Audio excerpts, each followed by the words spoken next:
அனைவருக்கும் வணக்கம். இது ஒரு கடந்த 27 ஆண்டுகளாக நான் அன்னை வேளாங்கண்ணி பாத யாத்திரா நான் போகிற பழக்கம். இந்த ஆண்டு ஒரு சிறப்பான ஆண்டு. நிறைய நன்றி சொல்ல வேண்டிய கட்டாயத்தில் இருக்கிறோம். அதனால் எனக்கு நிறையா பண்ணியிருக்கிறது மட்டும் இல்லாமல் தமிழ்நாட்டுக்கும் அம்மா நிறையா பண்ணியிருக்காங்க, தலைவருக்கும் நிறையா பண்ணியிருக்கிறாங்க.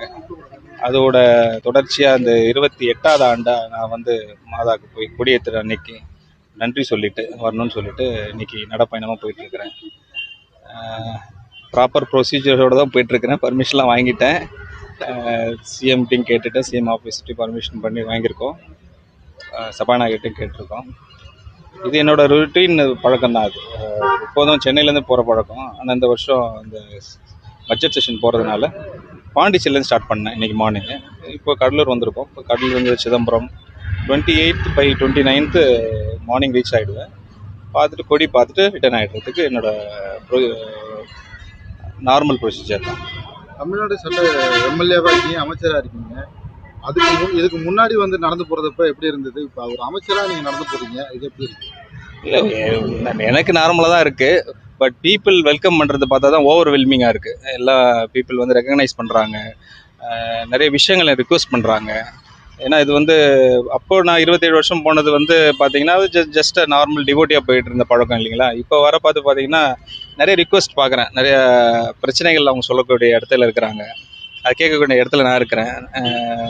ஒரு மாவட்டமாக தாண்ட பார்த்து, ஆனால் எனக்கு இந்த பிரச்சனை இருக்குண்ணே, அந்த பட்டா பிரச்சனை இருக்குண்ணே, எனக்கு இந்த ஒரு நிலம் பிரச்சனை இருக்குண்ணே, அப்புறம் எனக்கு குரூப் 4ல் ரிக்வெஸ்ட் இருக்குன்னு சொல்லிட்டு கடலூரில் ஒரு சில பேர் என்ன மீட் பண்ணாங்க. அப்படியே பார்த்து எனக்கு சந்தோஷமாக இருக்குது. அந்த ரிக்வெஸ்ட்லாம் எடுத்துகிட்டு துறை ரீதியான அமைச்சர்கிட்ட நான் கொண்டு போய் சேர்க்கறதுக்கு நான் முயற்சி பண்ணுவேன். அதுக்கடுத்து பை ரோடு வழியாக போகும்போது பல இடத்துல சாலைகள் இருக்காது, ஓரளவுக்கு ஏதோ ஒரு பிரச்சனைகள் இருக்கும். அதெல்லாம் இப்படி இப்போ கடந்த முறை எப்படி பார்க்குறீங்க? இப்போ உங்களுடைய கவர்மெண்ட் நடக்குது இல்லை, இது அந்த ஒரு 10 டேஸாக தான் நம்ம கடந்த 27 வருஷமாக போயிட்டுருக்கோம் இல்லையா. அந்த 10 டேஸில் நான் பார்க்க வேண்டிய விஷயங்கள்லாம் நான் அப்சர்வ் பண்ணிக்கிட்டு தான் நம்ம பொலிட்டிக்கல் இதுக்கே வந்திருக்கிறோம். இப்போ நான் ரொம்ப கண்ணும் கருத்துமாக பார்க்க வேண்டியதாக இருக்குது நிறைய விஷயங்கள். ஏன்னா என் கூட நிறைய பேர் டிவோட்டிஸ் போகிறாங்க, குழந்தைங்களை கூப்பிட்டு போகிறாங்க, லேடிஸ் போகிறாங்க. இவங்களுக்கு வேண்டிய நீட்ஸ் நிறைய இருக்குது, நிறைய ரிக்வெஸ்ட் வச்சுருக்கிறாங்க. அப்புறம் சேஃப்டி பார்க்க வேண்டியதாக இருக்குது. நைட்டு 7 மணிக்குள்ளே அவங்க ட்ராவல் பண்ணக்கூடாது. ஹெவி பஸ்ஸஸ், லாரி எல்லாம் ட்ராவல் பண்ணுது. அதுக்கு வேண்டிய போலீஸ் அட்டென்ஷன் நம்ம சொல்ல வேண்டிய கட்டாயத்தில் இருக்கிறோம். அதை கேட்டுட்ருக்கிறேன் எல்லா டிவோட்டிஸ்ட்டையும். அது இல்லாமல் மெடிசன்ஸ், அவங்களுக்கு வேண்டிய ஹெல்த் கேர் அவங்களுக்கு கொடுக்க வேண்டியது. நிறைய ஏஜ்டு பீப்புள் போகிறாங்க, அவங்க பிசிஓ பண்ண வேண்டியது இருக்குது, அந்த பிரச்சனைகள் சொல்கிறாங்க.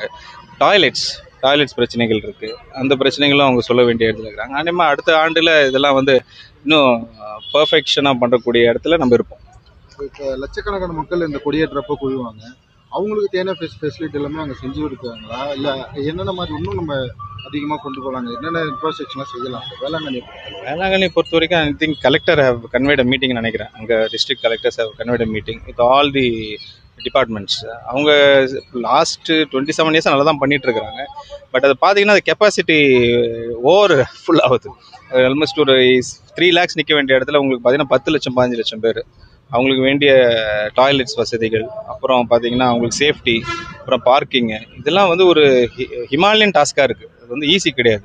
பட் அதுக்கு இன்னும் as per our government has come over நவனால ஐ திங்க் இன்னும் மெட்டிகுலஸாக பிளான் பண்ணால் இன்னும் சிறப்பாக பண்ணலாம். வரப்புற கொடியேற்றத்தில் கண்டிப்பாக நல்லபடியாக நடக்கும். ஸ்டெப்பு நீங்கள் எடுப்பீங்க?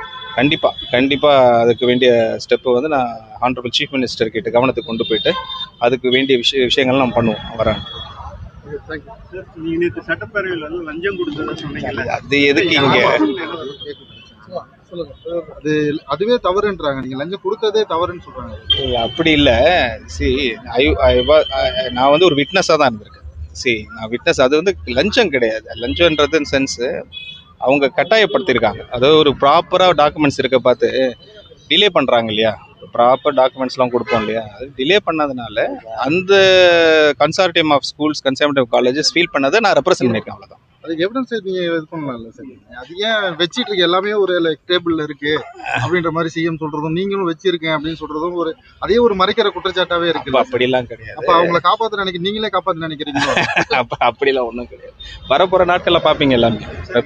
எவ்வளோ கொடுத்தீங்க அது சொல்லிடுங்க சார். ஒரு அன்பில் மகேஷ்ட கேளுங்க. வாங்கல, ஏதாவது தைரியமா சொல்லுங்கன்னு சொல்றாரு.